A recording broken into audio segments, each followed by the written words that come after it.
नमस्कार बंधुरा आमी सुमी आपनारा देखছেন सुमिर रान्नाघर। आजও একটি নতুন রান্না নিয়ে চলে এলাম। আজ এমন একটি সবজি রান্না করব যেটির নাম কিন্তু আমি জানি না, আপনারা কমেন্ট বক্সে জানাবেন। চলুন তাহলে রেসিপিটি শুরু করা যাক। রুই মাছ দিয়ে আমি এই রান্নাটি করব। আমার এই রেসিপিটি ভালো লেগে থাকলে চ্যানেলটিকে সাবস্ক্রাইব করে পাশে থাকবেন। চলুন তাহলে রেসিপিটি শুরু করা যাক। রান্নার জন্য প্রথমে একটি কড়াই বসিয়ে নিয়েছি। কড়াইটি গরম হয়ে গেছে, তেল দিয়ে দেব। প্রথমেই মাছটিকে ভেজে নেব।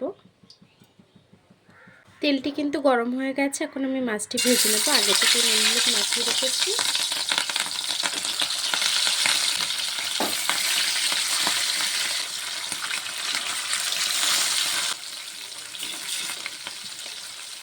মাছটি এক পিঠ ভাজা হয়ে গেছে, উল্টে দেব।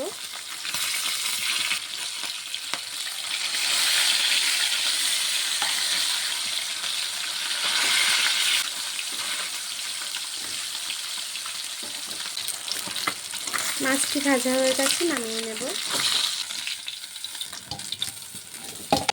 এই তেলের মধ্যেই দিয়ে দেবো পেঁয়াজ কুচি। পেঁয়াজটিকে একটু ভেজে নেব। পেঁয়াজটি একটু সাইড করে আমি কয়েকটি বড়ি ভেজে নেব।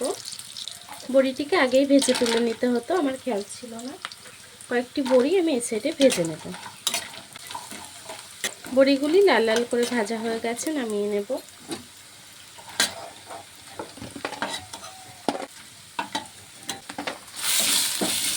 এখন পেঁয়াজটিও কিন্তু প্রায় ভাজা হয়ে এসেছে।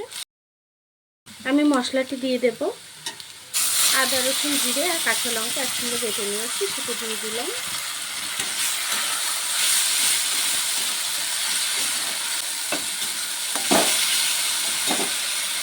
মশলার বাটিটা দিয়ে সামান্য একটু জল দিয়ে দেব।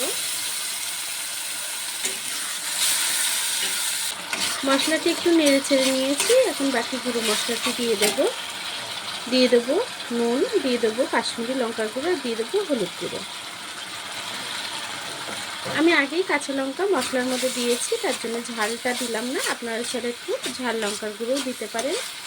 মশলাটিকে ভালো করে কষিয়ে কিছুক্ষণ রান্না করে নেব। মশলাটি কিন্তু একটু কষিয়ে নিয়েছি, তেল ছেড়ে দিয়েছি। এখন আমি টমেটো দিয়ে দেবো। দুটো টমেটো দিয়ে দেবো। টমেটোটাকে দিয়ে মশলাটিকে কিছুক্ষণ কষিয়ে রান্না করে নেব।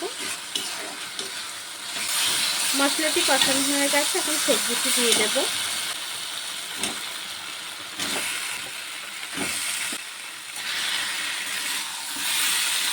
সবজিটিকে দিয়ে মশলার সাথে ভালোভাবে কষিয়ে কিছুক্ষণ রান্না করে নেব। এই ফলটি আমার আগে কখনো খাওয়া হয়নি, আমি নিয়ে এসেছি। মাছ দিয়ে ঝোল করছি। এই ফলটির নাম আমি জানি না, আপনারা যদি জেনে থাকেন কমেন্ট বক্সে জানাবেন। সবজিটিকে সুন্দর করে কষিয়ে আমি কিছুক্ষণ রান্না করে নিয়েছি। এখন জল দিয়ে দেব। যতটা ঝোল রাখবেন সে অনুযায়ী জলটি অ্যাড করবেন। জলটিকে দিয়ে তরকারিটিকে আবারও একটু নেড়ে চেড়ে দেব। তরকারিটিকে এখন রান্না হতে দেব।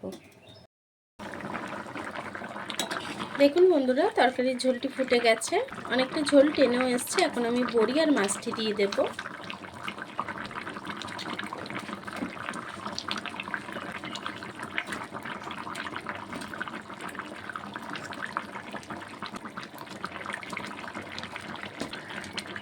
মাছটিকে দিয়ে দিয়েছি। এখন ঝোলের তেলে একটু ডিপ করে দেব মাছগুলোকে, যাতে মাছের মধ্যে তেল মশলাটি খুব ভালোভাবে চলে যায়, তাহলে খেতেও ভালো লাগবে।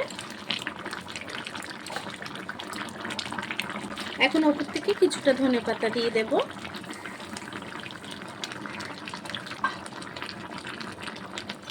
ধনেপাতাটাকে দিয়ে আবারও একটু নেড়ে ছেড়ে আমি তরকারিটিকে আরও কিছুক্ষণ রান্না হতে দেব।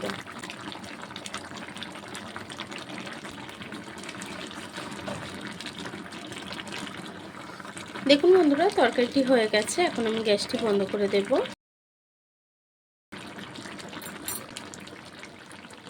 তরকারিটিকে এখন নামিয়ে নেব।